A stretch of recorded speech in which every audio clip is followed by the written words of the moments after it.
Another housing debrief coming to you live this Thursday afternoon at 3 o'clock. I do have to say that next week, the housing debrief will be on a Friday. There is a conflict, more than one conflict. So we're going to be live next Friday, the old time, but it's only for this 1 week next week. So that's coming. But happy Thursday to everybody. Hope you're having a fantastic week and enjoying your time in the real estate trenches. Just wanted to shout out to my beautiful spouse who has been so helpful. It's been extremely busy. Been doing tons and tons of presentations, and I could not do it without how much she's been helping me out. So, man, kudos to my absolutely incredible wife. I really could not do it without her. Anyhow, without further ado, I guess a lot of people say that. Without further ado, I told myself I was no longer going to say that. So we're going to say that. So we're going to get started. Another housing here. We go. So, of course, we have to start and subscribe. Go to reports on housing. Okay, I prefer everybody actually watch it on YouTube. And subscribes I get, the more that this gets out, this kind of content to the general masses, they can make proper decisions. And that's what it's all about. So please go to YouTube, watch this every Thursday or next week, Friday at 3 p.m. It's only 1 week that we're going to Friday, 3 p.m. next week. But anyways, if you can go, that'd be absolutely fantastic. And, go to Reports on Housing, and you can watch the videos from there afterwards. You can send your clients there as well, besides YouTube. But watch these live from YouTube. Please like and subscribe to my channel. It's just going to help in the audience.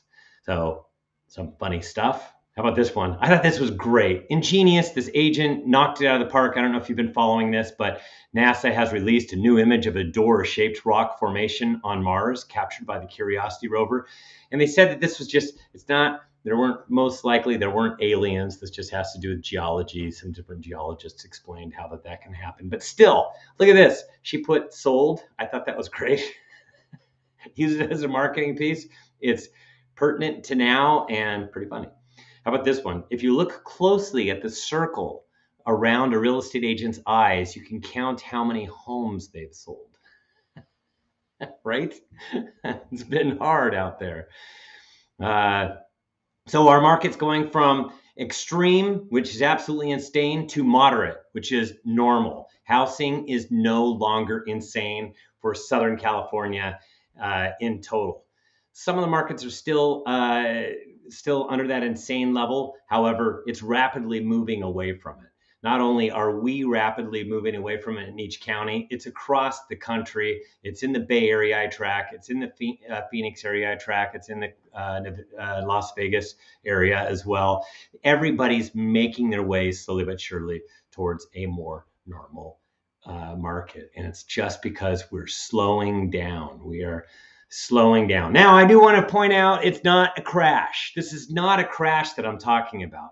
And I've done plenty of videos as to why. The missing ingredient is, of course, listings. We don't have enough listings out there. So you need a lot more listings, a listing glut like what we had in 2007. Way too many homes on the market. And you can remember back then, every street had multiple for sale signs. Now you take a look and there's not that many for sale signs around. When you start seeing more and more, and when you see multiple on a street, that's a good indicator that there's something foul in real estate land. But we're definitely far, far away from that. So it's also not a bubble. So all those people that talk about a crash or a bubble or that type of thing, and even the Fed, the Dallas Fed, in their opinion piece, I quote opinion piece, it is definitely not a bubble. They just said that there's some extra exuberance in the market. We've seen it. Right now, nobody should be paying $250,000, $300,000 above the asking price. Yet we still have people that are doing it. I hear it all the time. So And I even heard properties that smell like a dog, look like a dog, they should be priced like a dog. Some of them are still getting extra juice. It also depends upon where it is, what city, location, all that stuff. That's all going away by the time we get to the second half of 2022. So this we're going to talk about the speed of the market. The speed of the market, I take into consideration the available number of homes and how quickly we have the velocity of demand. So demand, how many new pending sales, new escrows, properties that go under contract. I look at the properties that go under contract over a 30-day period of time, and I look at that same metric over time. And it will tell me a lot. It'll tell me when it's increasing or shrinking. And based upon that, I can tell you what the expected market time is. That is, place your for sale sign in the yard. When are you going under contract? So with Southern California, you could see 8 weeks ago, we were at a 24-day expected market time. 8 weeks ago. So that was a while ago, right? A couple months. On May 12th, that was last week, we were at 37 days. So a 37-day expected market time. So we went from 24 to 37. Last year, we were at 25 days during this time period. So pretty spectacularly low. And that wasn't really changing much from week to week. The 3-year average is 65 days. Now, I'm comparing it to 2017 to 2019. It's the 3-year average prior to COVID. That is where we are during this time of the year, 65 days. Now, a 65-day market, you have to understand, is what we call a normal market. That is where it is normal. You need to be a lot higher than that for it to be outside of a seller's market into a more balanced market. And today, actually taking into consideration today's number of available homes, the inventory, and today's number of under contract, we're at 40 days for all of Southern California. 40 days is a magical number. It's a number that I had to coin something new last year, and we'll get to that. Now, this is the expected market time and the different levels. I want everybody to understand this yellow line is at the 90-day threshold mark. Anything below that is considered a seller's market. So everything below it. We are so far below it. It is just, you get a lot more appreciation the lower the market time, the faster the market. So at 60 days and under, that is what we refer to as a hot seller's market. Between 60 and 90, it's more of a slight seller's. Below 60, it is a hot seller's market. This time of the year, like I said, I pointed out, it's low 60s. So it's right there at that hot seller's market. During the course of the spring, it often goes underneath of the 60-day mark, and that's where we get a lot of appreciation, typically in the spring during a normal market. Now, we've had a lot of appreciation because we've been far below that 60-day threshold. And you can see here, we've been far below it for a super long time. Since June of 2020, actually the end of May, it has been a hot seller's market ever since. Nobody's had a break. But now, in between that 90-day threshold, where it's seller's market below it, and all the way up to 120, anything above 120 is what we refer to as a slight buyer's market. But in between 90 and 120 is what is referred to as a balanced market. It doesn't favor sellers. It doesn't favor buyers. It's kind of like we need to get along to figure out how we can put this contract together. Kumbaya type of thing. We all need to get together and figure things out. That is, when we have interest rates that are closer towards that 5.5% to 6%, we're trying to make our way actually more towards balance. And that's what's going to happen if these rates stay where they're kind of at right now, 5.5%, or even go higher. But know that that's not a buyer's market. It's not a seller's market. Just because it's not a seller's market does not make it a buyer's market. If you remember back to Econ 101, there's something where the two lines cross. It's called equilibrium. That's what I'm talking about, that equilibrium rate of speed. Now, above 150, from 120 to 150 is that slight buyer's market. That means you get a little bit of, you could have values come down a little bit, but above 150, that is what everybody's screaming about. That is when values can come down. Now, keep in mind where they were at during the Great Recession was at like a 300-day expected market time. It was so high that's why we had this giant drop. We are nowhere close to it. We're playing below 40 days. Now, below 40 days is what I refer to as an insane market, and it has been below 40 days since July of 2020 and has stayed under there. It's gone up towards it, but now we're crossing that 40-day threshold, and it's going to continue to go up. It is going to go from 40 to 50 to 60, and will continue to go up until we get through the end of the year. It's just going to continue to go up. And so we could get something that goes more towards balance by the time that we get to the end of the year. It just depends upon where interest rates lie. And we'll talk about interest rates in a second, and how to forecast where interest rates are going to go. Now, for Los Angeles County, it's at a 44-day expected market time. On March 17th, it was at 30 days. It's gone up 2 weeks since then. So it's slowed from a 30-day expected market time to 44. In Orange County, it's gone from 20 to 35. In Riverside, it's gone from 21 to 37. And San Bernardino's gone from 28 to 46. So LA and San Bernardino, technically not a insane market any longer. And San Diego is the most insane, but they were 18 days. They hit a new all-time low record of market time, and that was on March 17th, and now it's up to 31 days. But it's making its way towards balance. It's going to be last to enter because San Diego is a extremely hot market. Lack of supply is the biggest thing. Supply in SoCal, inventory looks like this. It says today, that was actually last Thursday, so apologize for that. Last Thursday, 18,976. It's up 13%, or 2,139 in that 2 week period of time. It's up 30% in 4 weeks, up 4,389. That's a giant jump in a 4 week period. As a matter of fact, it's the largest 4 week gain for all of Southern California since I started tracking this in 2012. So that's a big jump in the inventory. So many people are talking about, yeah, Stephen, you say 30% increase in, yeah, it's going to be easy when you're coming off of such a low number to have a 30% increase. But in sheer units, it's the largest increase in a 4 week period since I tracked in 2012. And last year we were at 16,556. That's 13% less than where we are today. Remember, a couple weeks ago, last week we just crossed the threshold of having more homes on the market now than last year for the first time since 2019. And that's happening across the United States as well.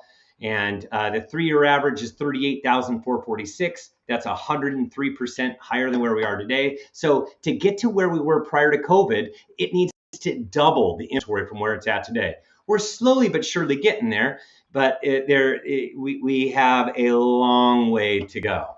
But if we go up 4,000 homes every 4 week period of time, you can imagine over time it's going to accumulate, and we can get ourselves back towards those numbers. That should say today. 2 mistakes in the same slide. Obviously, I didn't drink enough coffee. The 3-year average, it shouldn't say 3-year average right there. Today, it's at 20,250, which is up 7%, or 1,274 homes since last week. So we're now above that 20,000 home threshold. And when do homes come on the market? The number one time for homes coming on the market for all of Southern California combined, I do this by county, but for Southern California combined, it is May. May is the number one month. Number 2 is April. Number 3 is June. And then it's July, and then August. By the way, for all those people that place their homes on the market in August, please, for the love of all that's good, don't do it. For gosh sakes, no. Why? Because August is when the kids go back to school. And this year especially, people don't like to transact if they have kids, if their kids are going back to school. By the way, my kids start going back to school like August 11th.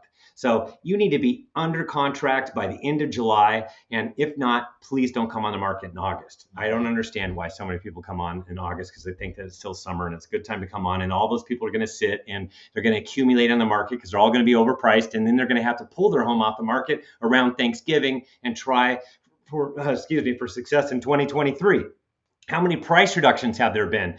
Now, this is across the United States, compliments of Altos Research. 20.9% of the inventory has reduced their price. Now, in LA, it's 19% of the entire inventory has reduced their price. These are the people to go after, folks. get your buyers to go after the people that have reduced because they're not going to get as much fanfare. In Orange County, 19%. In Riverside, 23%. In San Bernardino, 1 out of every 4 homes has reduced their price. In San Diego, 19%. These are the vulnerable people because they started off too high. And I don't recommend doing that. And as far as where's the market headed for inventory, it's going to go up here, typically peaks between July and the middle or to the end of August, but not this year. It is going to peak later on in the fall between October and the end of and right around Thanksgiving, and it's going to continue to go up and might even get us towards 2019 levels, which will set up a really good 2023 with more homes on the market, a much more normal marketplace.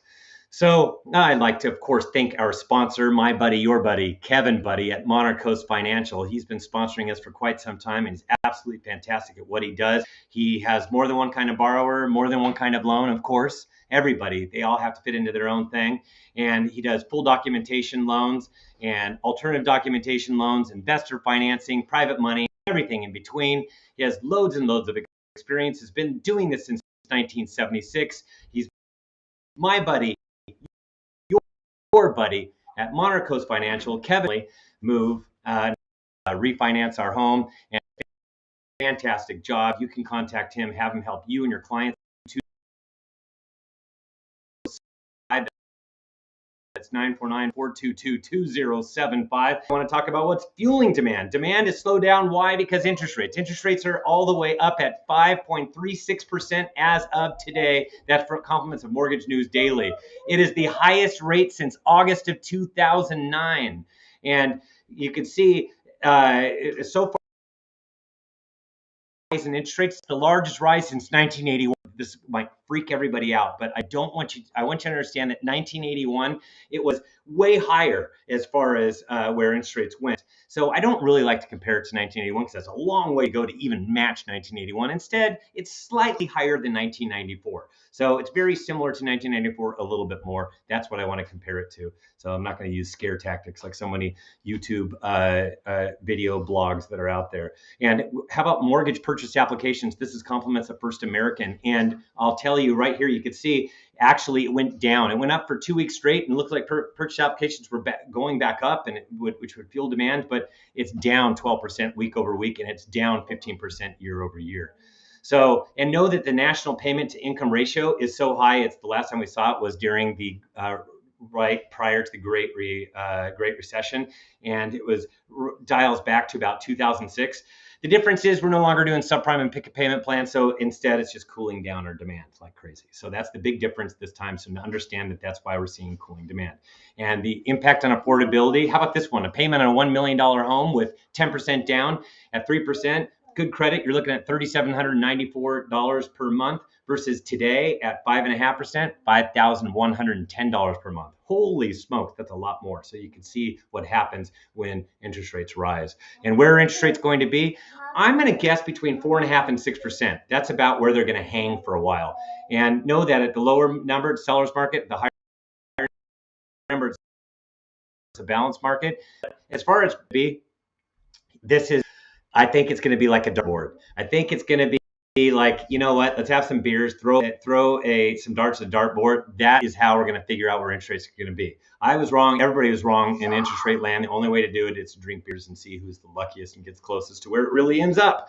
And I want you to know that consumer price index, it actually has hit a top and it's come down a little bit, just a tiny bit, but we'll have to see what it does from here. Headlines at 8.3%, cores at 6.2%, but it needs to be at 2%. A long way to go. And as far as demand is concerned, on May 12th, it went down 38 last week from the 2 weeks prior. So it's kind of like found its threshold. Lowest level since tracking began in 2012, if you take out 2020. And last year was at 19,755, 30% higher. The 3-year average is 18% higher than where we are today. And today is we're at 15,085, gone down 1%. A little less than 1% actually. And we're just going to continue to trail down right underneath that 2019 number. It's not a big deal, but it's going to be muted demand because of where interest rates are at. But at this point, demand's not going to continue to fall. It's just going to slightly go where it normally does because we've already absorbed the 5% plus interest rates. Everybody has. We've reached our cruising altitude. So it's not like it's going to continue to plummet or fall or anything like that or be catastrophic. And there's still a lot of froth in the system. Everything's selling for over asking price. And California Association of Realtors came out this week. They came out their closed sales data, but I want you to understand 72.8% of all closed sales in the month of April sold above their asking price. It's the top of all time for California. It even beat last July. And the median time on market is 8 days, and the sales list price ratio is 104.2%, which means on average, every home that sold in the month of April sold 4.2% above the asking price. And closed sales for Southern California is down 11% compared to 2019. It's up 18%, and it's very similar to 2018. And as far as LA is concerned, it's down 15% year over year. Orange County is down 21%. Riverside County is down 4%. Bernardino is down 4%, and San Diego 13%. If you copy this, you need to be a subscriber. We automatically send it to everybody. And if you want to subscribe, you know what? You just go to reportsonhousing.com and subscribe. And you can click on that little subscribe button right there with that big fat yellow cursor of yours. And there you go. We have reports that dot all over Southern California. Pick your county. And soon we're coming to the Bay Area. Probably in July, we will be launching the Bay Area report. You can subscribe. It's $15 per month or $150 per year, and you get the first month free if you utilize the coupon code NORMAL. And by the way, the most recent one came out on Monday. San Bernardino, Riverside, you guys get yours next week. It's called The Sky Not Falling. And we do have new free content. It's called The Scoop. So we have a free content page. You can actually go to Reports on Housing, and you can see our content. You can utilize the content, but it's for all of Southern California. If you want to drill it down to the county level, I'll tell you how to do that. But we have an April recap. There's like 7 pages of this. There's a market breakdown, and there's other pages. You can go to the free content page, and you can click on them and download the different things. And you can see on the right-hand side, it says want to customize a county scoop report. For the county level, you have to be a subscriber. And for $10 per month, you fill out this little thing, tell us which county you want, you put in your name and email address, and then we will customize it for you. We'll send you an email, get all your information, and then customize this thing and bring it to you on a monthly basis. That's all I have, everybody. Oh, wait, I do have somebody here. Oh my gosh, that's not everything. I have people. I have lots of people. You guys need to come here with some really pizzazz. I hope you guys know what you're going to do, because what? That was part of my Hey, right here. Give it to them. Give it to these people. So tell us something fantastic, Zeke. Come on, tell us something good. Why don't you pump your arms or something? Do something different. Right here. You got to look there, not at your brothers and sisters. Right there. So say hi. Hi. Wow, you know what? We got to work on our shtick, dude. See you later. See you later. Say bye. Bye. And next we have Mason. That was good. See? Hi. Hey, how are you doing? Right here. Good. He's wrapping up his 5th grade year. He's got a lot of stuff going on. Who else do we have over here? Come on, give it to us. You know what? She's 13. Yeah, she's a little bit different. You want to come over here, Zeke, and get a little bit more? Come on over here. Come over here. You can be on my lap while Shisha does her thing. The Shisha's coming up. Go ahead, Shisha. You got the stage. Anyway, you got this. Hi, everyone. I'm the one best for last. Have you heard that before? Yeah. Well, just to show a little bit about me, my favorite color is orange, favorite animals, and the elephant. So, hope you really enjoyed this housing debrief, because you know my dad's amazing. Stephen Thomas at Reports on Housing. Subscribe, and you using the coupon code NORMAL. Right on. Yeah, man, you're hired. Everybody have a fantastic rest of your day, and we'll see you next week. It's next Friday at 3 instead. Thank you.